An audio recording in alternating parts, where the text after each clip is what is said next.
अस्सलाम वालेकुम दोस्तों, 100 बाय चैनल फिर से आप सभी की खिदमत में हाजिर है एक नए चैप्टर के साथ। मैट्रिसेस, मैथ फर्स्ट का सेकंड चैप्टर मैट्रिसेस। मैट्रिसेस में हम सबसे पहले स्टडी करने वाले हैं एलिमेंट्री ट्रांसफॉर्मेशन की, और उसमें इंटरचेंज ऑफ एनी टू रो और एनी टू कॉलम्स सबसे पहला ट्रांसफॉर्मेशन है। एक्चुअली हम इसमें 6 किस्म के ट्रांसफॉर्मेशन देखने वाले हैं, 3 कॉलम्स ट्रांसफॉर्मेशन और 3 रो ट्रांसफॉर्मेशन। तो एक 3 बाय 3 का मैट्रिक्स कंसिडर करते हैं जिसमें 3 रो और 3 कॉलम होंगे। आप जानते हैं कि जो हॉरिजॉन्टल लाइंस होती है वो रो कहलाती है, जिसमें पहली रो उसे हम R1, R2 दूसरी रो को और तीसरी रो को R3 से याद करेंगे, लिखेंगे। उसी तरह से जो वर्टिकल लाइंस होती हैं वो कहलाती है कॉलम, जिसमें पहली रो पहली लाइन C1, दूसरी वर्टिकल लाइन C2 और तीसरी वर्टिकल लाइन को आपको C3 इस तरह से याद करना है, याद रखना है। तो पहला ट्रांसफॉर्मेशन हम स्टडी करने वाले हैं interchanging of any two row. Interchanging of any two row बहुत ही इजी ट्रांसफॉर्मेशन है। एक मैट्रिक्स कंसिडर करते हैं हम 2 3 7 4 5 9 6 1 8। सपोज एक ट्रांसफॉर्मेशन हमें अप्लाई करना है R1 इंटरचेंज बाय R2। तो इसमें करना ये होता है कि जो दो रो को हमको इंटरचेंज करना है, सिर्फ उन दो रोज की जगह हमें चेंज कर देना होती है। जैसे पहला रो है 2 3 7 और दूसरा रो है 4 5 9, और दोनों को इंटरचेंज करना है, मतलब दोनों की जगह चेंज कर देना है। तो ये होता है transformation interchange of any two rows. एक और एग्जांपल देखिए, जैसे अगर मुझे अप्लाई करना है R1 इंटरचेंज बाय R3, तो R1 और R3 इन दोनों रोज को मुझे इंटरचेंज कर देना है, इनकी जगह बदल देना है। तो इस तरह से हमने अप्लाई कर लिया transformation R1 interchange bye R3 को। बहुत इजी ट्रांसफॉर्मेशन होता है ये, और बिल्कुल ऐसे ही होता है interchanging of any two columns. इसमें भी आपको वही करना होता है, जैसे अगर C2 interchange bye C3, C2 है second column, C3 third column, और दोनों को इंटरचेंज करना है, मतलब दोनों की जगह बदल देना है। ये ट्रांसफॉर्मेशन भी बहुत ईजी होता है, इसे कहते हैं interchanging of any two columns. एक और एग्जाम्पल देखिए, C3 interchange bye C1, C3 C1 दोनों को इंटरचेंज कर दीजिए, ये अप्लाई हो गया C3 इंटरचेंज बाय C1। इसके बाद जो अगला ट्रांसफॉर्मेशन है multiplication of element of any row by non zero scalar. Multiplication of the elements of any row by non zero scalar. ये ट्रांसफॉर्मेशन भी कुछ ज़्यादा मुश्किल से नहीं है।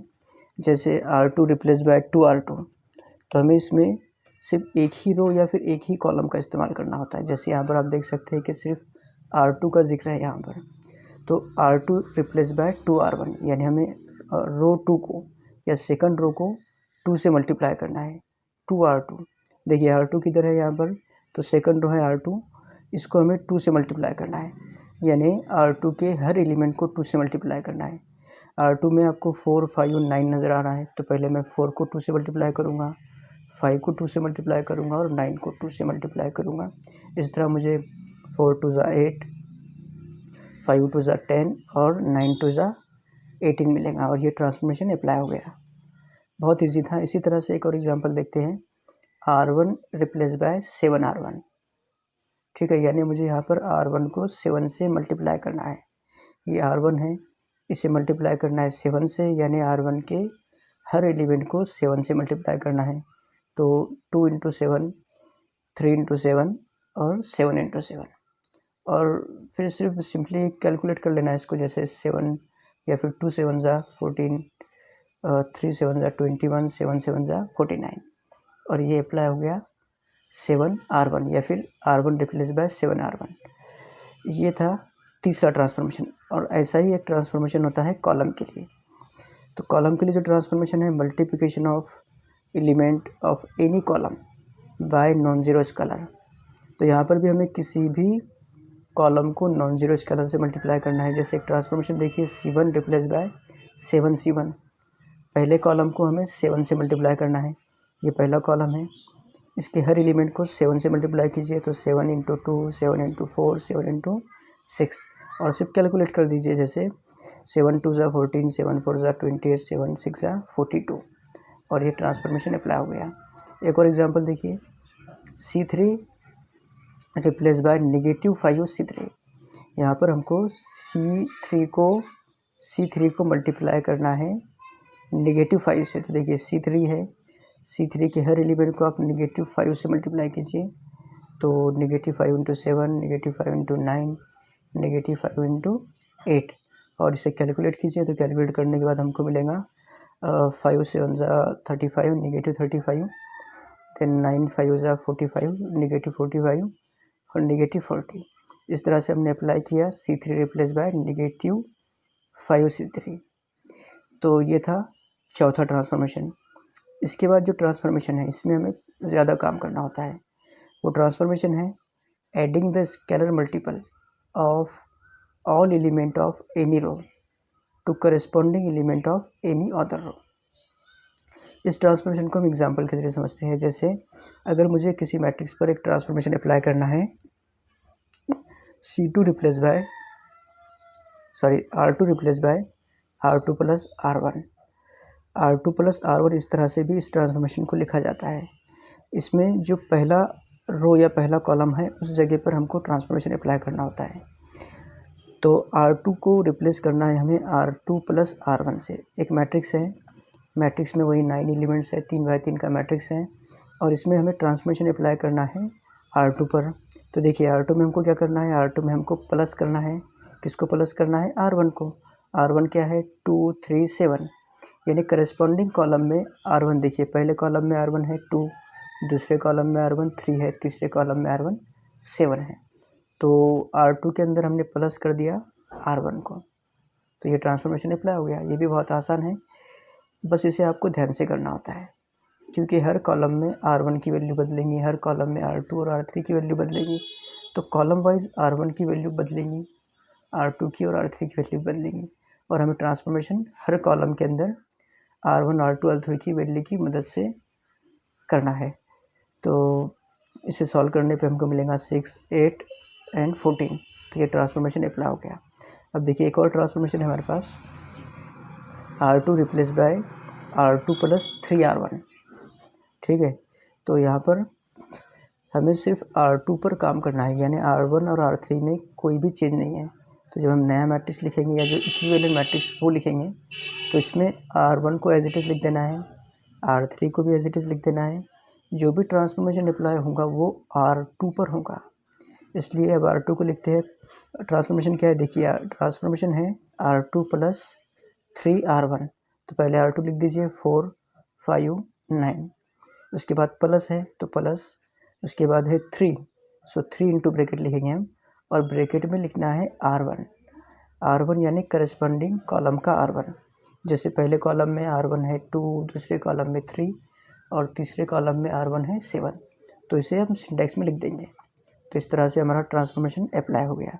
अब इसे सिंपली कैलकुलेट करना है, जिससे हमको पहले मिलेगा 4 प्लस 6 10, उसके बाद 5 प्लस 9 14, उसके बाद में 9 प्लस 21 30।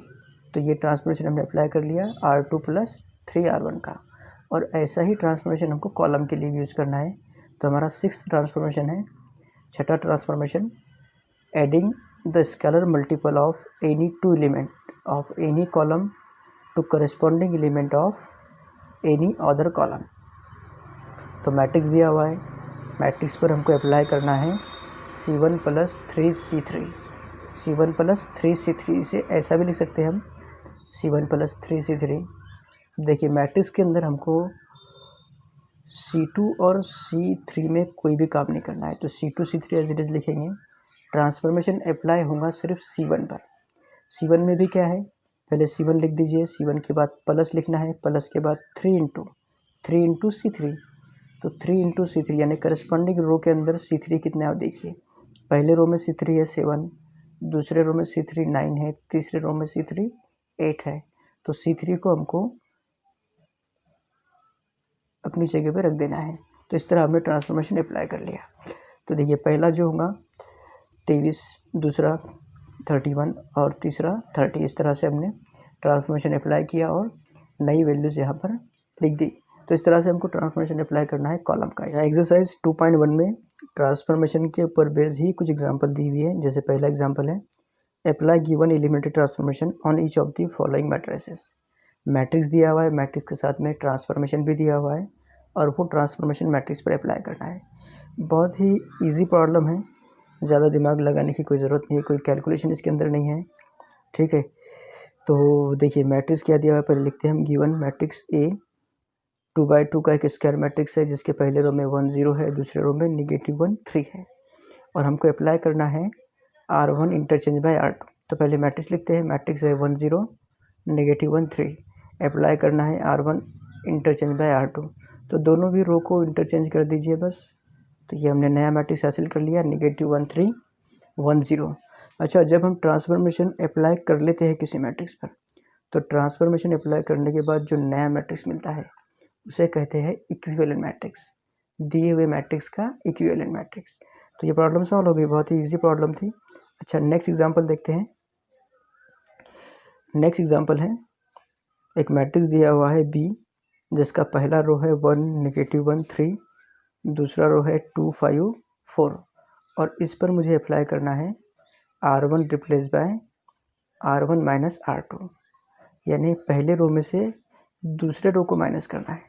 तो पहले दिया हुआ लिख लेते हैं हम। दिया हुआ है एक मैट्रिक्स, मैट्रिक्स के ऑर्डर होंगे 2/3। ठीक है, तो एक 2/3 का मैट्रिक्स दिया हुआ है जिसके पहले रो में 1 -1 3, दूसरे रो में 2 5 4 है। तो ट्रांसफॉर्मेशन हमको अप्लाई करना है इसके अंदर R1 माइनस R2। तो पहले कॉलम में देखिए, पहले कॉलम में R1 है 1, R2 2 है। तो जब हम R1 माइनस R2 अप्लाई करेंगे तो मैट्रिक्स में हमको मिलेगा R1 माइनस R2। ये देखिए R2 को तो हमको एज इट इज़ लिखना है क्योंकि उसमें कोई ट्रांसफॉर्मेशन अप्लाई नहीं करना है। जो भी ट्रांसफॉर्मेशन हमको अप्लाई करना है वो R1 में करना है। तो R1 में क्या लिखेंगे हम पहले कॉलम में, R1 माइनस R2 यानी 1 - 2, 1 - 2। दूसरे कॉलम में देखिए, दूसरे कॉलम में R1 है -1, R2 है 5। तो R1 माइनस R2 होगा -1 - 5। तीसरे कॉलम में R1 माइनस R2, R1 3 है, R2 4 है। तो R1 माइनस R2 होगा 3 - 4।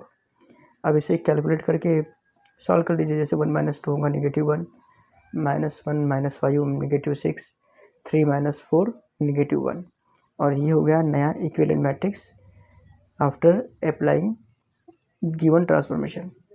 तो हमने यहाँ पे ट्रांसफॉर्मेशन अप्लाई कर लिया। ये प्रॉब्लम भी कुछ ज़्यादा मुश्किल नहीं था।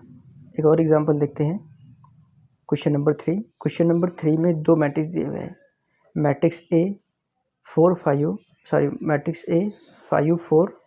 1 3 और इस पर मुझे अप्लाई करना है C1 interchange bye C2। Matrix भी दिया हुआ है 3 1 4 5 और अप्लाई करना है R1 इंटरचेंज बाय R2।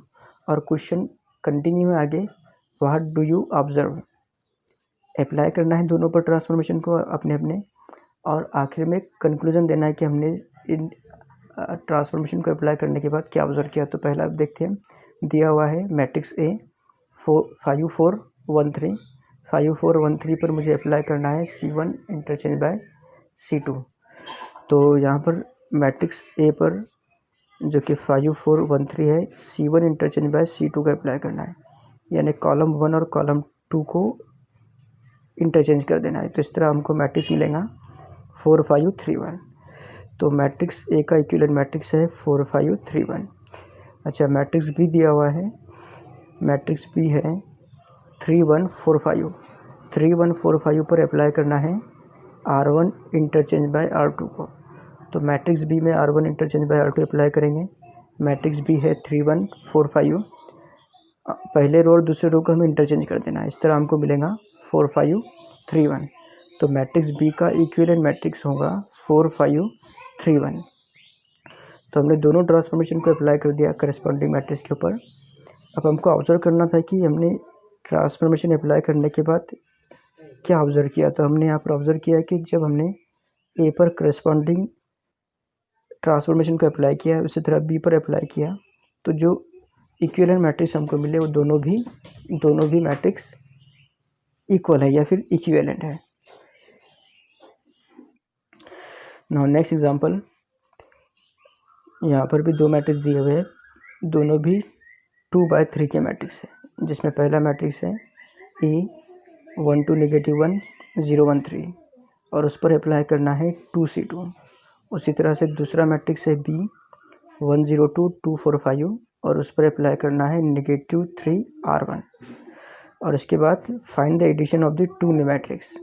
पहले ए और बी पर करस्पॉन्डिंग ट्रांसफॉर्मेशन अप्लाई करना है और जो इक्विवेलेंट मैट्रिक्स मिलेगा उन दोनों मैट्रिसेस को हमको ऐड कर देना है।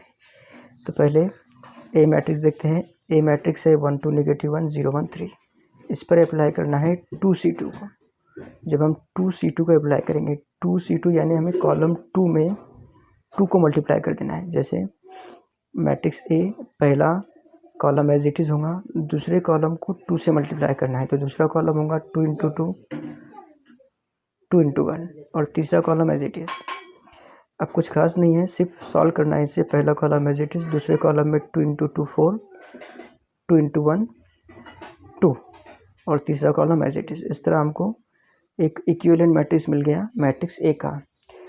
इसके बाद में बी मैट्रिक्स दिया हुआ है। बी मैट्रिक्स है 1 0 2 2 4 5 और इस पर अप्लाई करना है -3 R1, यानी पहले रो को -3 से मल्टीप्लाई करना है। तो -3 से जब मल्टीप्लाई करेंगे पहले रो को, तो पहला रो हो जाएगा -3 × 1 -3 × 0 -3 × 2 और दूसरा रो एज इट इज़ होगा। फिर इसके बाद में कैलकुलेट करना है। -3 × 1 होगा -3, -3 × 0 होगा 0, -3 × 2 होगा -6 और दूसरा रो एज इट इज़। तो ये भी एक इक्विवेलेंट मैट्रिक्स मिल गया हमको बी का।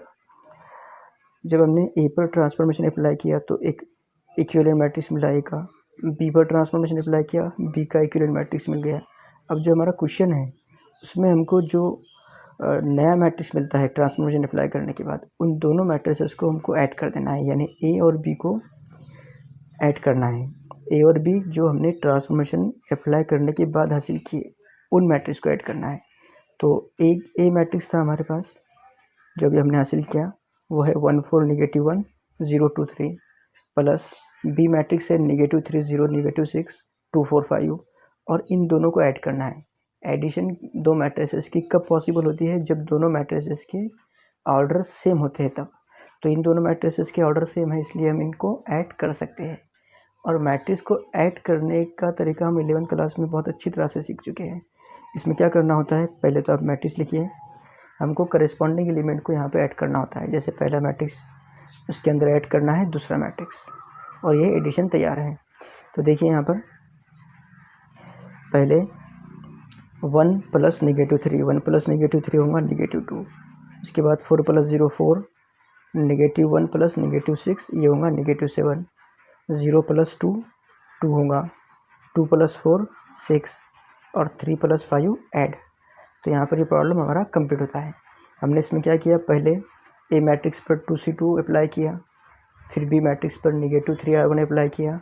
इस तरह हमको दो नए मैट्रिक्स मिले। इन दोनों नए मैट्रिक्स को हमने ऐड कर दिया जैसा कि क्वेश्चन का रिक्वायरमेंट था। इसके बाद क्वेश्चन नंबर 5 है, मैट्रिक्स ए दिया हुआ है 3/3 का मैट्रिक्स है, 1 -1 3 2 1 0 3 3 1 और इस पर अप्लाई करना है 3 R1 and then C3 + 2C2। दो ट्रांसफॉर्मेशन एक के बाद दूसरा अप्लाई करना है। तो पहले मैट्रिक्स लिखते हैं, दिया हुआ matrix A as it is लिख दिया हमने और इस पर सबसे पहले अप्लाई करेंगे 3 R3, यानी तीसरे रो के हर एलिमेंट को मुझे 3 से मल्टीप्लाई करना है। तो पहले दो रो तो एज इट इज़ होंगे और तीसरे रो को मुझे मल्टीप्लाई करना है 3 से, यानी तीसरे रो के हर एलिमेंट को 3 से मल्टीप्लाई करेंगे तो 3 × 3 3 × 3 और 3 × 1 मिलेगा। तो जब इसे मैं सिंप्लीफाई करूँगा तो पहले दो रो एज इट इज़ होंगे और तीसरे रो के अंदर 3 × 3 9, फिर 3 × 3 9 और लास्ट में 3 × 1 3, इस तरह से मिलेगा। इसके बाद मुझे अप्लाई करना है C3 + 2C2, यानी तीसरे कॉलम में दूसरे कॉलम का डबल ऐड करना है। यानी पहले दो कॉलम तो एज इट इज़ होंगे, लेकिन तीसरे कॉलम में तीसरा कॉलम लिखिए, फिर एडिशन लिखिए प्लस साइन और फिर 2 × दूसरा कॉलम है -1 1 9। तो ये जो ब्रैकेट है यहाँ पे हम लिखेंगे, पहले रो में -1, दूसरे रो में 1 और तीसरे रो में 9 लिख देंगे। ठीक है, इस तरह से हमने ट्रांसफॉर्मेशन भी अप्लाई कर लिया। अब सिर्फ सिंप्लीफाई करना है इसको। तो पहले 2 कॉलम एज इट इज़, तीसरे कॉलम के अंदर 3 - 2 ये होगा 1, फिर 0 + 2 ये 2 होगा, और लास्ट में 3 + 18 यानी 21। तो ये 2 ट्रांसफॉर्मेशन को हमने एक के बाद दूसरा अप्लाई करके एक इक्विवेलेंट मैट्रिक्स हासिल किया, जिसका पहला रो है 1 - 1 1, फिर 2 1 2, और तीसरा रो 9 9 21। इसके बाद क्वेश्चन नंबर 6 देखिए। क्वेश्चन नंबर 6 के अंदर फिर से वही मैट्रिक्स दिया हुआ है, 3 बाई 3 का मैट्रिक्स, 1 -1 3 2 1 0 3 3 1, और इस पर अप्लाई करना है C3 + 2C2 and then 3R3। पहले C3 + 2C2 को अप्लाई करेंगे, फिर उसके बाद में 3R3 को अप्लाई करना है। तो पहले दिया हुआ मैट्रिक्स लिखिए। दिया हुआ मैट्रिक्स है A, इस पर हम अप्लाई करेंगे कॉलम ट्रांसफॉर्मेशन C3 + 2C2, यानी कॉलम 3 के अंदर हमको C2 का डबल ऐड करना है। तो पहले 2 कॉलम एज इट इज़ लिखेंगे, फिर C3 + 2C2 अप्लाई करना है। तो कॉलम 3 एज इट इज़, फिर प्लस, और फिर 2 इंटू ब्रैकेट। ब्रैकेट में क्या होगा, ब्रैकेट में कॉलम 2 होगा। कॉलम 2 क्या है, -1 1 और 3 है। तो पहले रो में -1 लिखेंगे, दूसरे रो में 1 और तीसरे रो में 3। इस तरह से हमने ये ट्रांसफॉर्मेशन भी अप्लाई कर लिया। इसको सिंप्लीफाई करते हैं। सिंप्लीफिकेशन में पहले 2 रो कॉलम एक जैसे होंगे, तीसरे कॉलम में 3 + 2 इंटू -1 यानी 3 - 2 एक्चुअल में ये 1 हो जाएगा, फिर 2 + 0 या 0 + 2 ये होगा 2, फिर 1 + 6 ये होगा 7। इसके बाद मुझे अप्लाई करना है 3R3। 3R3 यानी जो तीसरा रो है उसको मुझे मल्टीप्लाई करना है 3 से।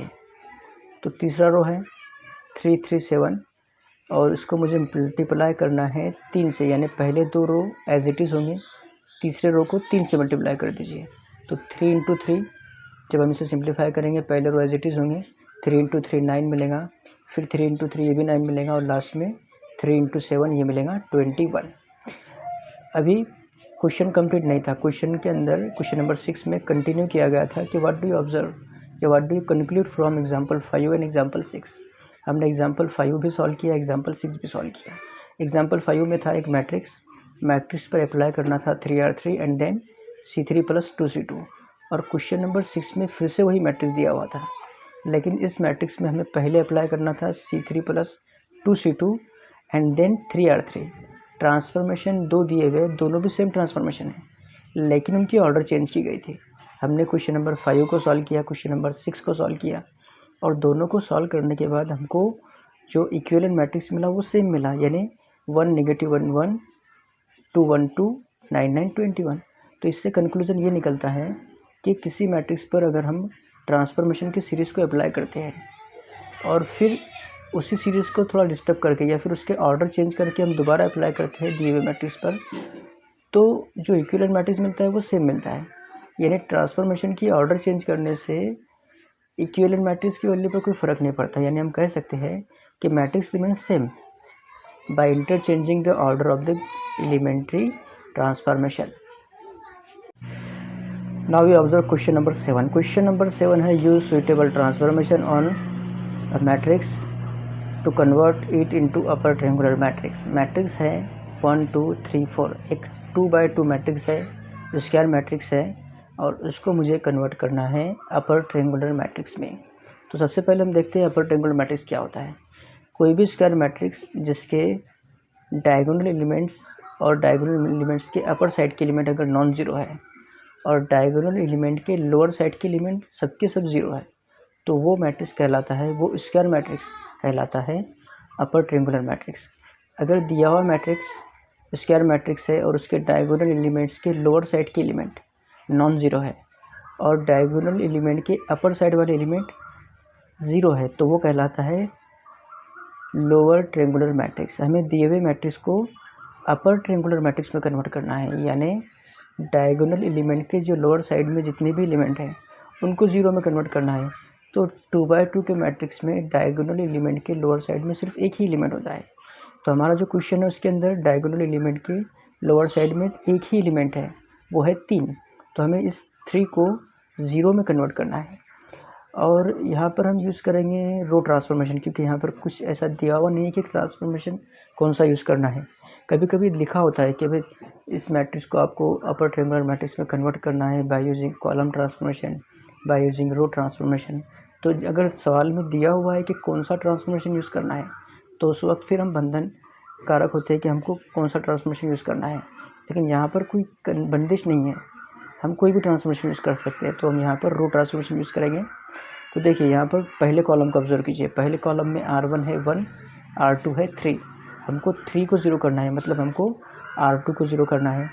अगर मैं R1 को 3 से मल्टीप्लाई करूँ तो वो 3 बन जाएगा, यानी मैं R2 माइनस 3R1 अगर करता हूँ तो R2 माइनस 3R1 3 को 0 बनाने में बहुत ही यूज़फुल होगा। तो हम अप्लाई करते हैं मैट्रिक्स पर R2 माइनस 3R1। तो जब हम R2 माइनस 3R1 को अप्लाई करेंगे तो पहला रो एज इट इज़ होगा। दूसरे रो के अंदर हमको माइनस करना है। माइनस किससे करना है? Minus 3 into R1। पहले कॉलम में R1 है 1, दूसरे कॉलम में R1 है 2। तो R1 को हम ब्रैकेट में रख देंगे और इस तरह हमने ट्रांसफॉर्मेशन को अप्लाई कर लिया। अब इसे सिंप्लीफाई करेंगे तो हमेशा की तरह पहले दो रो एज इट इज़ होंगे और R2 के अंदर हमें कैलकुलेशन करना है। तो 3 माइनस 3 0 होगा। दूसरे कॉलम में 4 माइनस 6 नेगेटिव 2 होगा। तो यहाँ पर हमने अप्लाई कर दिया जो ट्रांसफॉर्मेशन हमने तैयार किया था, और इस तरह हमको डायगोनल एलिमेंट्स का लोअर साइड में 0 मिल गया। यानी ये मैट्रिक्स जो है, जो ट्रांसफॉर्मेशन अप्लाई करने के बाद हमने हासिल किया, ये है अपर ट्रायंगुलर मैट्रिक्स, और यही हमारे क्वेश्चन का रिक्वायरमेंट था। क्वेश्चन नंबर 8 है, convert given matrix into an identity matrix by using by suitable row transformation. देखिए यहाँ पे ट्रांसफॉर्मेशन दिया हुआ है, ट्रांसफॉर्मेशन की टाइप दी हुई है कि हमको रो ट्रांसफॉर्मेशन यूज़ करना है। और दिया हुआ मैट्रिक्स एक 2x2 का स्क्वायर मैट्रिक्स है, 1 -1 2 3, और इसको कन्वर्ट करना है आइडेंटिटी मैट्रिक्स में। आइडेंटिटी मैट्रिक्स यानी 2x2 का आइडेंटिटी मैट्रिक्स 1 0 0 1 होता है। तो हमको दिए हुए मैट्रिक्स को 1 0 0 1 में कन्वर्ट करना है और ट्रांसफॉर्मेशन हमको खुद से तैयार करना है। अभी इससे पहले जो मिसालें हुई हमारी, उसमें तकरीबन सभी एग्जाम्पल्स में हमको ट्रांसफॉर्मेशन ऑलरेडी दिए हुए थे। यहाँ पर हमको ट्रांसफॉर्मेशन खुद ही तैयार करना है।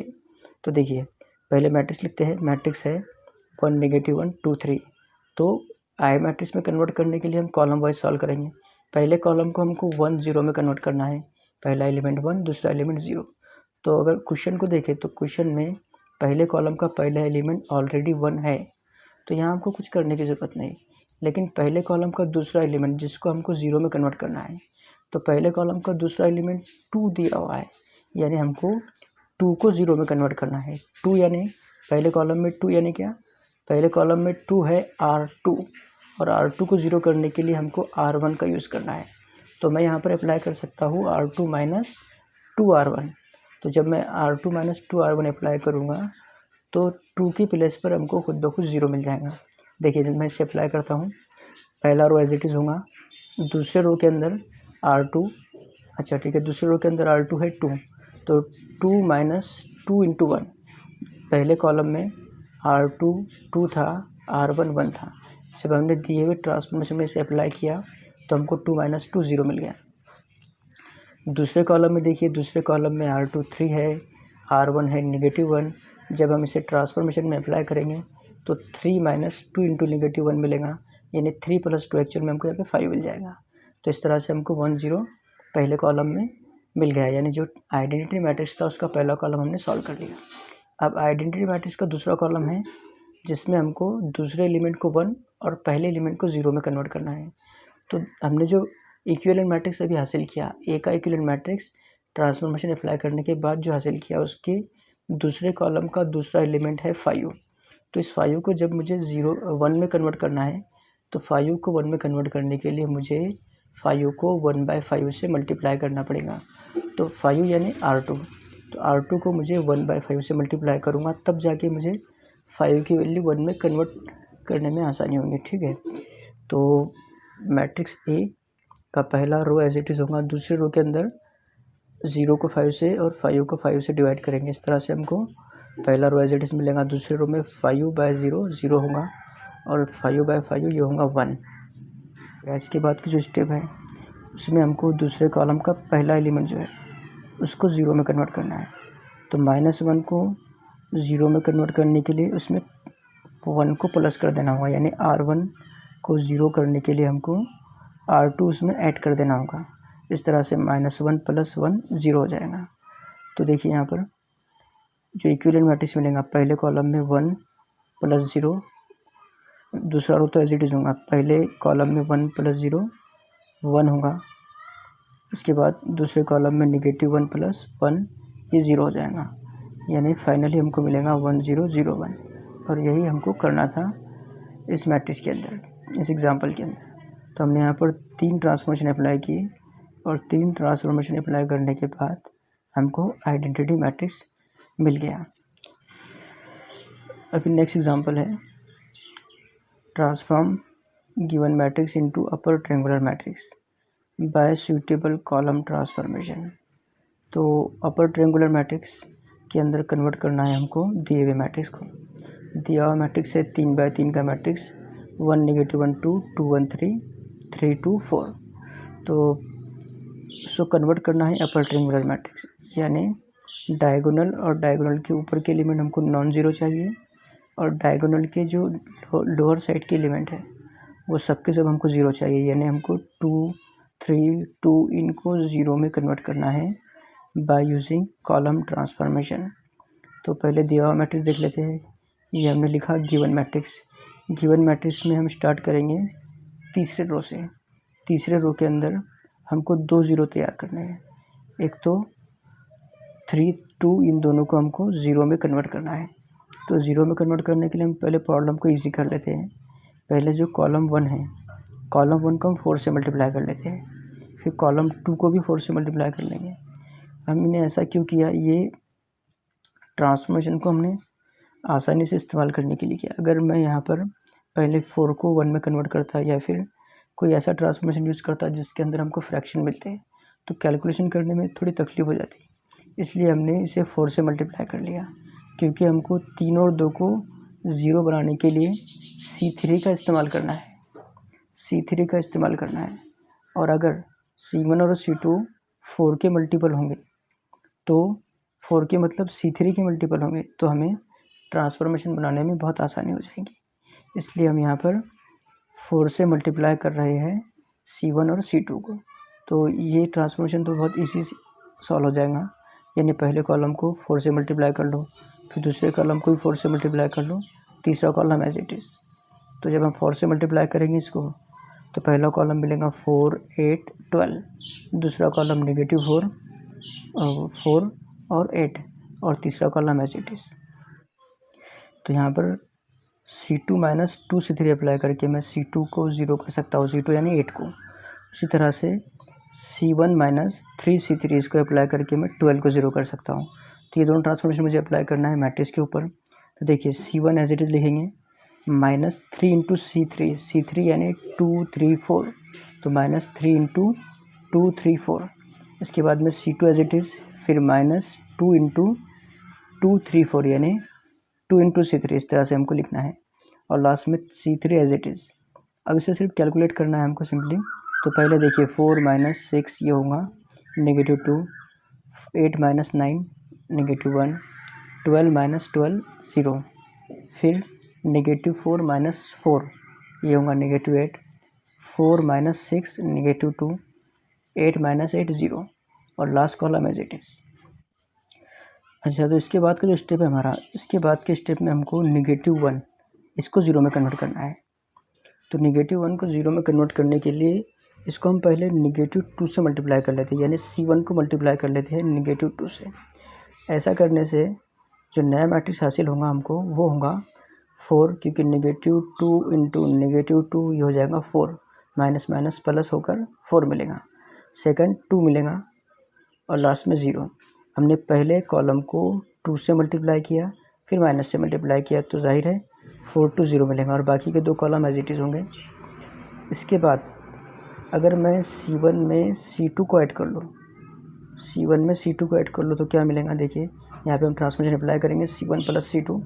तो जब हम C1 + C2 ऐड कर लेंगे या अप्लाई करेंगे तो पहले कॉलम में दूसरा कॉलम ऐड करना है। दूसरा कॉलम है -8 -2 और 0, और दूसरा कॉलम तीसरा कॉलम एज इट इज़। और जब इसे हम अप्लाई करेंगे तो बहुत आसानी से हमको 4 - 8 ये मिलेगा -4, 2 माइनस 2 ये 0 हो जाएगा, फिर ये 0 और दूसरा तीसरा कॉलम एज इट इज़। तो हमको 3 0 यहाँ पे चाहिए थे। डायगोनल एलिमेंट्स के बिलो साइड में जो लोअर साइड में जो एलिमेंट है उन सबको हमको 0 करना था और हमने कर लिया। तो यहाँ पर ये 9वां एग्जाम्पल भी हमारा कंप्लीट होता है। तो थैंक्स फॉर वॉचिंग। अगर आपने हमारे चैनल को सब्सक्राइब नहीं किया तो प्लीज़ सब्सक्राइब कीजिए। And once again thanks for watching.